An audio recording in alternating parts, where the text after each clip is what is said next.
Asilimia kubwa ya wanandoa ambao wana maisha mazuri na wana uchumi mkubwa wana migogoro mingi sana kwenye ndoa zao. Sababu kubwa ambayo inapelekea migogoro ni yani mwanaume akiwa ana provide sana ya to the maximum, yani mwanamke kuna namna tu anaanza kufeel kama yani hapati shida, hapati tabu, kila anachotaka, kitaka gari anapewa, akitaka kufunguliwa duka anapewa.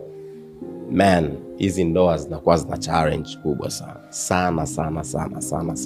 Hata kupeana mapenzi vile, yani kufanya tendo la ndoa kwa watu, unakuta ni mara moja kwa mwezi au mara moja kwa wiki mbili. Yani kuna kuwaga na migogoro sana.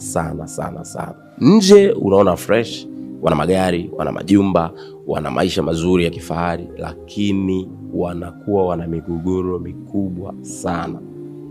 Na sababu kubwa ni hiyo, kwamba unajua kuna mwanaume akiwa anatoa kila kitu, financial material support, anahisi amemaliza kila kitu, kwamba anahisi mwanamke wangu mimi nikimpa vitu vyote hivi na nini atakuwepo kwa ajili yangu. Lakini hapana, wanawake wako extra miles. Mwanamke unaweza kumzawadia dunia akakuuliza vipi hiyo nyota, vipi siwezi kuipata, na yenyewe ushampa dunia nzima na kila kitu kilichopo, bado akataka na nyota, akataka na kipande cha mwezi, akataka kisayari kingine umpe. Kwa wanawake wako hivyo.